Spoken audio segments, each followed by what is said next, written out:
Thank you very much, Chris, and it's really humbling to be here today to give some sharing about the journey in terms of Chun United World College, and particularly some thoughts that I've got in regards to this.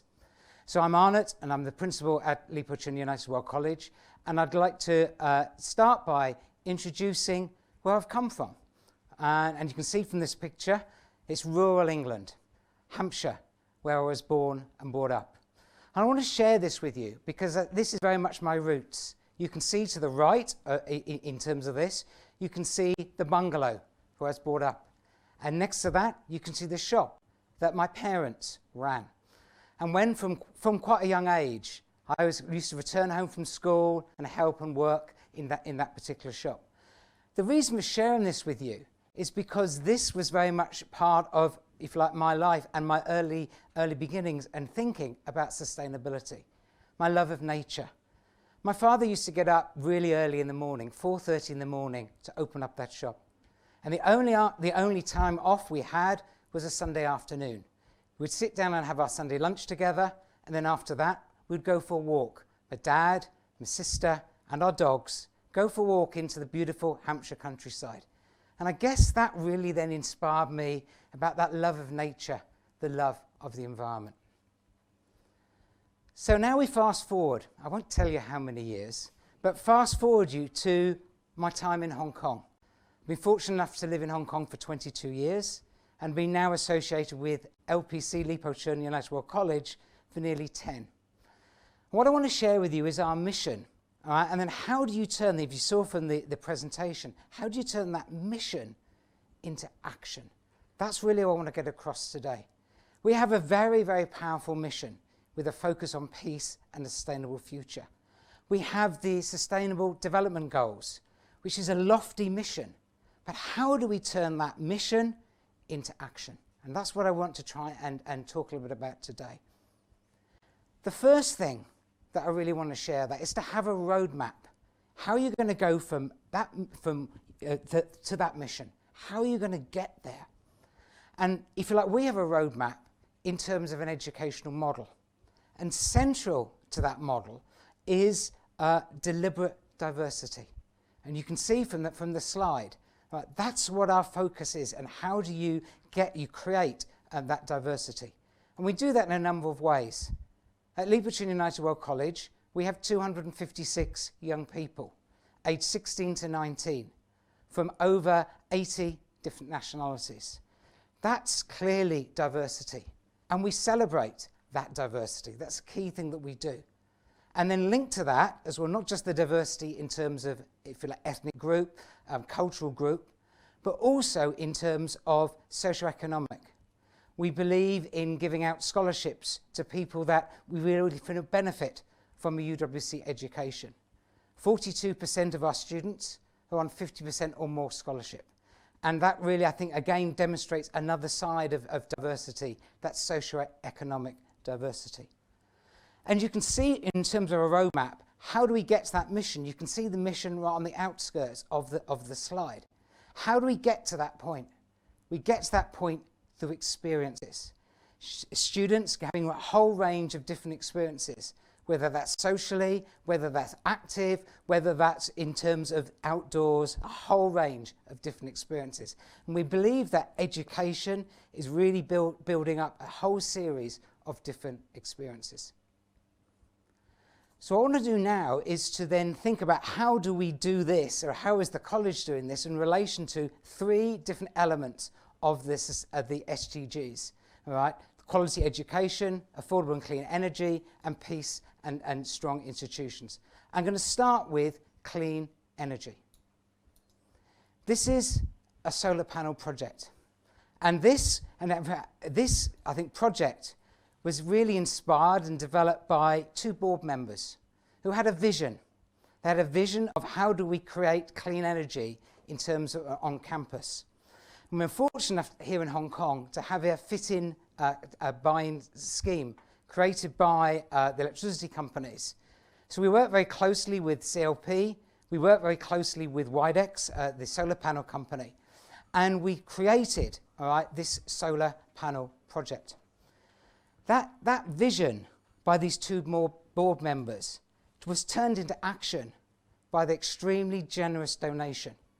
They donated 9 million Hong Kong dollars for this, and as a result, we now have solar panels on every single roof of the campus. And that generates between 1.8 to 1.9 million Hong Kong dollars every year, which we then use for scholarships to bring students from all around the world. Let me show you a little bit more of this through a video.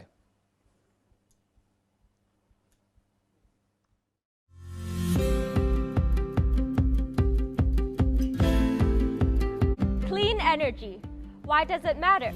It does to us. At Chun United World College of Hong Kong, we walk the talk.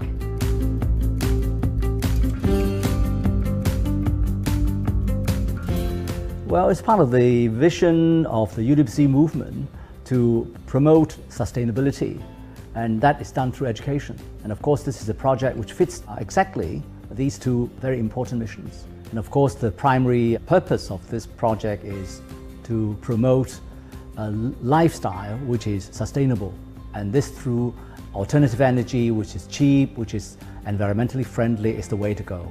The UN SDG is a very important sort of target for everybody to try to reach. Well, one of the key ones in the Sustainable Development Goals is alternative energy, which is reasonable in price and also environmentally friendly. And of course, solar panels is one of the key choices.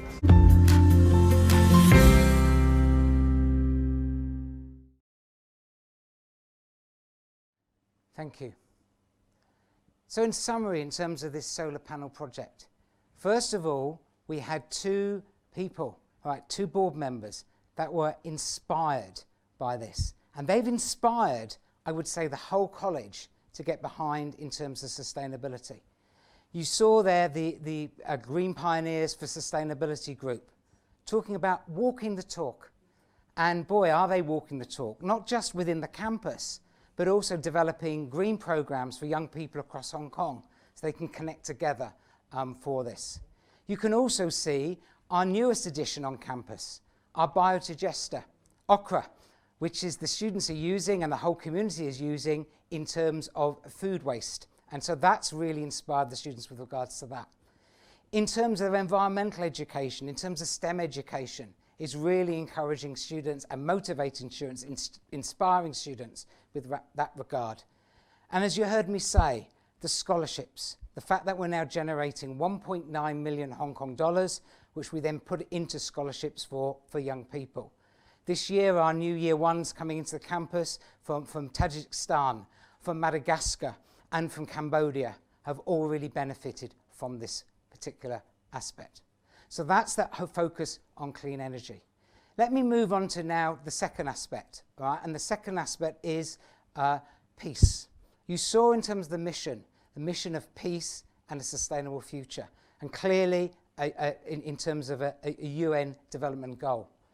How do you turn that into action? There's a lofty mission there, but how do you turn that into action? And I think broadly we do that in two ways. One, you develop a broad framework. And two, and perhaps most importantly, you empower students. You allow students to take risk, to take initiative, to develop the projects. And I'd like to just outline a few of the projects here in front of me. So first of all, to my left, you'll see a project which is verbatim theatre, where students work with refugees here in Hong Kong, and they shared those stories on stage. A broad framework, a project week, and the result of that was student initiative in developing the project. To my right is another project, completely student initiated, which is work for domestic workers. They're supporting the work of domestic workers and giving them an understanding of that. Thirdly, there's the work that's gone on in a peace project in Cambodia, where the students develop in their own way, developing art projects based on that work. Another bespoke program developed by students at the college, again with a framework in terms of giving them some time to do this, was the Diversity Summit run by the Initiative for Peace program. So they bring young people into Hong Kong, focused on ethnic minorities, looking at ethnic minorities in Hong Kong and what their rights are, and also, more importantly, how they can, if you like, better their lives here in Hong Kong. And then finally, setting aside a day for peace. That's what we do at Lipa Chun United World, focus on peace. And so as a result of that, students can develop their own projects, very much based in terms of peace. A project that I'm also very proud to be mildly associated with is the Sino-Japan Youth Conference. This again, we brought a broad framework. 10 years ago now, a student came and said, I'd like to set up this particular project of bringing young people from Japan, bringing young people from mainland China, Hong Kong and Taiwan onto campus. We said, yes, we'll set aside a week for this to happen during the summer holidays. And so, for the last 10 years, that's exactly what's happened. They have a very bad teacher supervisor, it's me. And they run completely this project themselves. They bring, as I said, these students from Japan, from Taiwan, from mainland China and Hong Kong onto campus, and they share their cultural experiences. They share their differences and their similarities. They look at the challenges in this part of the world in terms of potential conflict and what they can do about it. Peace, very much in action. What I think is extraordinary, as you'll see from the right of this slide, was this year, because unfortunately because of the pandemic, we're not able to do this physically. It had to be done virtually. And I must admit, the creative juices of young people was quite extraordinary for that to happen. And they've created a virtual SJYC, as we call it, conference, which I did think was absolutely extraordinary. Finally, in terms of peace, and again I want to give sort of practical examples of how you can really focus in terms of peace, is our new Youth Peacemakers program. So again, we provide a structure, we provide effectively a time for this to happen with some support from a staff member. But then the students develop the project. And I want to show you this very short video to highlight this, because the only voices you will hear and see are student voices leading young people, younger than themselves, through the range of these activities. Look closely as well at the words that appear on the slides, because you'll get a sense of the impact that this program had on them. It shows you're willing to lie. And it shows you can easily do it too. How can you keep such a big secret? Ambrose, I don't believe you. Yeah. And the ones who are eliminated are Philip, Leela, and Kenny. So you have to turn off your camera now. You have 10 seconds left. Can you come to a consensus or not? 9, 8, 43%. 7, 43. 43%. 43. and 43%. 43. Okay, 43. 40. Okay. Okay. Time's up. Can we zoom in closer? Can you kind of scroll? Oh, you're already in. Cool.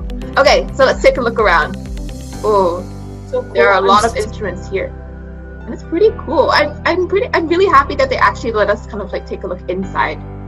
Do these look like the kobes that we were looking at just now? Once upon a time, the Ottoman Empire ruled over a large part of the Middle East, and this market was built using the money that they gathered from Egypt, which was a part of the Ottoman Empire at the time.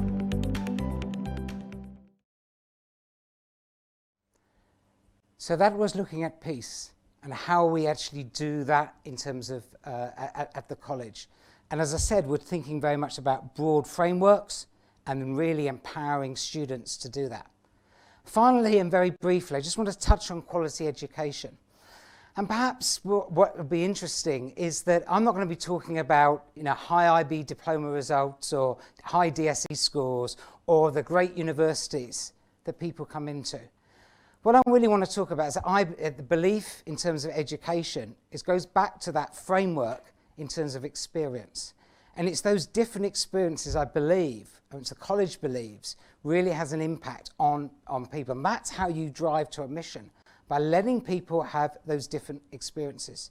So you can see there, for example, our coral monitoring program, where the students go and deep sea dive, and they learn in terms of that. And then they go and monitor the coral in Hong Kong. But my story I want to share with this in terms of quality education is something actually happened this week. We had a change of pace day at the college. And on that day, I walked into a classroom and there was a Hong Kong student speaking French. And he was able to speak French because he'd spent nearly 1 year on an AFS program in a French school, living with a French family. He was speaking to our student from Nigeria. And if you know Nigeria, Nigeria was a former French colony. And he was speaking quite comfortably and educating this student. But perhaps more importantly, what were they learning? The Hong Kong student was teaching the Nigeria student how to play mahjong. All right? And for me, that was so much in terms of quality education, because that's about culture. Just think of the learning that's really going on there. And for me, that's very much about what quality education is about, and how you can turn a mission into action through these range of different experiences with regards to that. So to finalise, to go back to the three areas of affordable and clean energy, peace and quality education. I guess there are overall 4 takeaways that we should be thinking about. On the one hand, the idea that you have a roadmap of what you're going to be working towards. 2, think of things that could inspire people. That solar panel project was clearly inspiring and has inspired the college. Thirdly, in terms of setting up loose structures so that students can develop within that. And most importantly, finally, really believe in students, believe in young people, because they can be just the most incredibly creative people you'd expect. We have a founder, if you like, a philosopher, Kurt Hahn. And Kurt Hahn had a very strong belief, and that strong belief was, there's more in you than you think. Educators, parents, believe in young people, believe in your child, believe in your son and your daughter. And I do believe as a result of that, missions can be achieved, sustainability goals can be achieved. Thank you very much. In peace, Arnett.